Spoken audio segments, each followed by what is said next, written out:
issues which are, I think, a lot more fundamental than the time which you raised, which is absolutely relevant, and but I think we have to really dig a little deeper. Because after all, technology is basically an enabler. That we all understand that, and you can only leverage technology to do something better and more efficiently that you're already doing.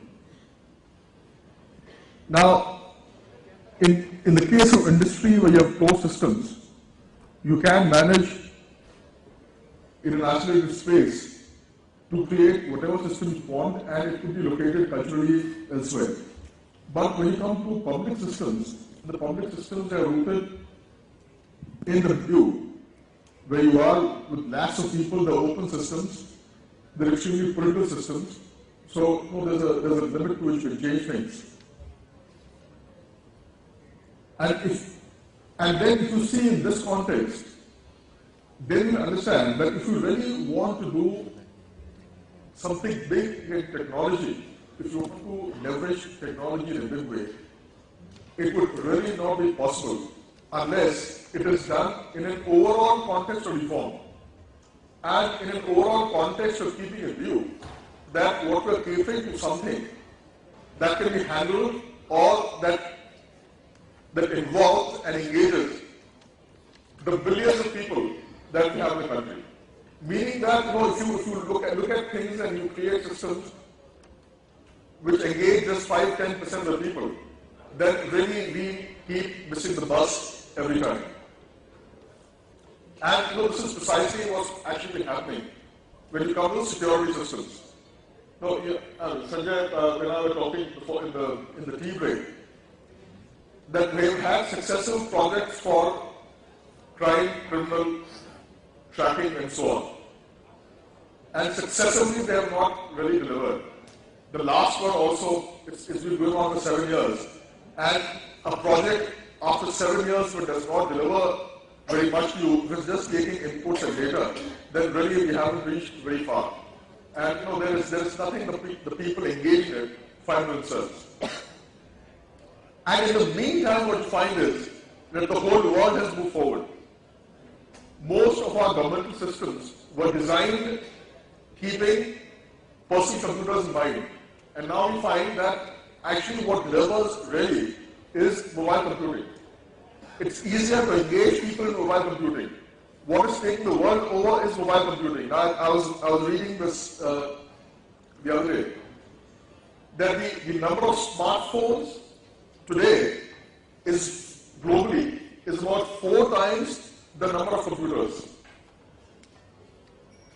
In India, the number of mobiles is 30 times the number of computers.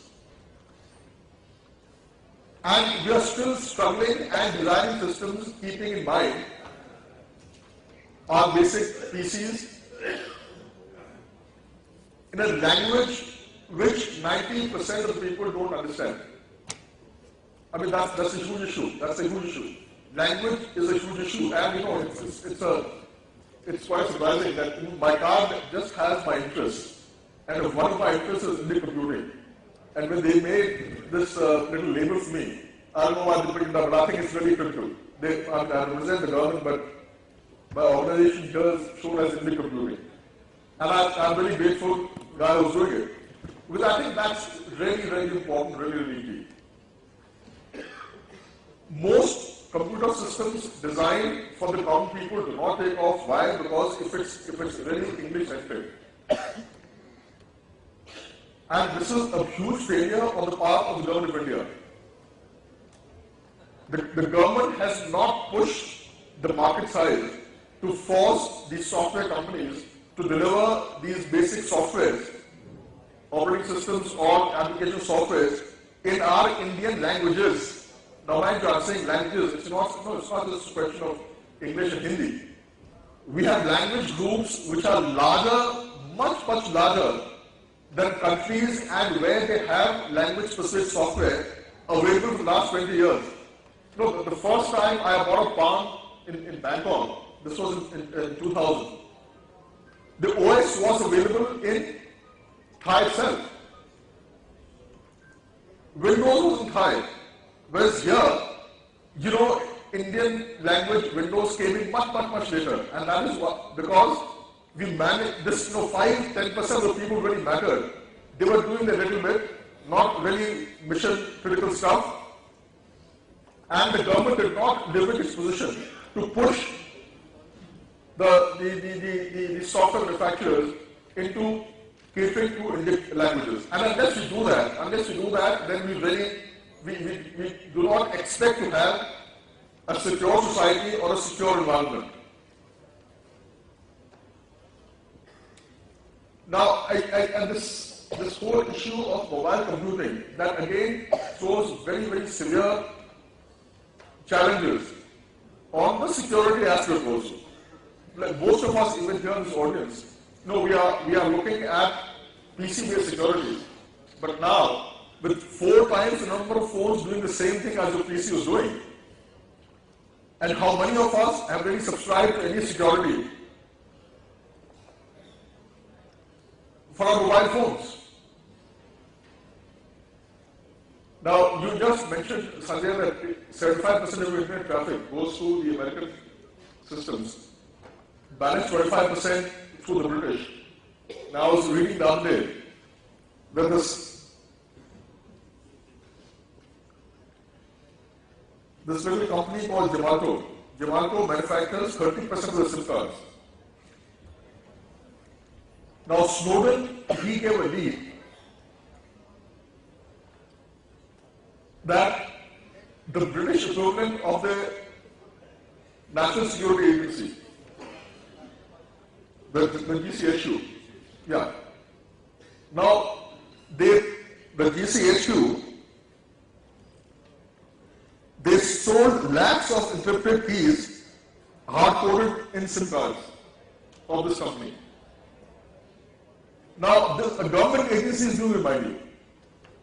And if government agencies do this and the kind of cloud they always have on manufacturers, you can imagine that what is the level of security that we're really enjoying. And the clarification came within 1 week from the company stating that it wasn't so many cars and it wasn't so serious. And the comment was that in 1 week, how could you really establish that how serious really it was? So, meaning thereby that we are living in a very unsafe world, very insecure world. With the advent of mobile computing, it's become even more secure. We are not prepared, and gradually the emphasis of all the mobile phone manufacturers and smartphone phone manufacturers is on market share. Security is not really their concern. There's so many apps, lakhs and lakhs of apps available. Now there's some malware which even demands a ransom from you by getting into your phone, jumping into your data and says, "Oh, you paid so much money and I'll unscramble your data." So there are huge challenges that are appearing there. That's at one level. At a more ground level in the government systems, you cannot really have a smart city unless we have sorted out our basic governance issues. The compartmental way, many people sitting over here are from government. The compartmental functioning that exists in the government. Departments don't talk to each other. Ministries do not talk to each other. There is complete abhorrence of any data sharing. And in the absence of data sharing, there is very little smartness that you can achieve. 2001, I was working in Geneva. In 2000, the motor vehicle database was shared even by the private insurance companies. The guy, the insurer came there, he checked, he saw my, because the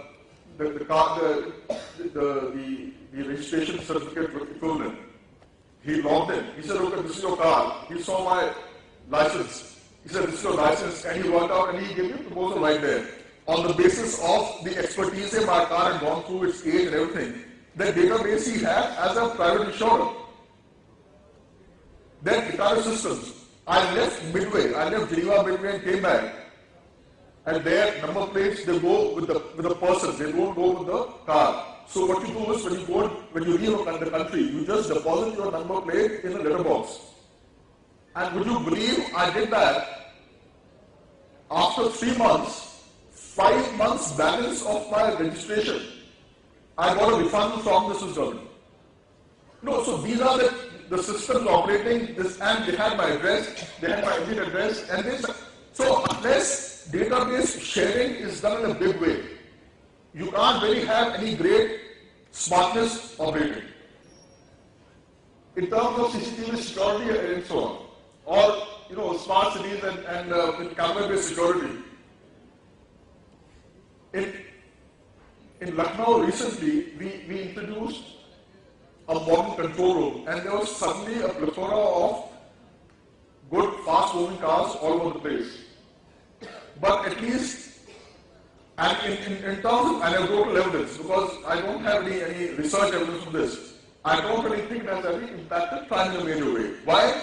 Because unless your basic systems are improved, unless your basic record keeping is improved, unless that is completely computerized and it links up with whatever advanced system you are planning, you will be investing a whole lot, and the value derived would be a very small amount. So, these are just some initial comments I want to make. And later, as the discussion progresses, if there are any questions,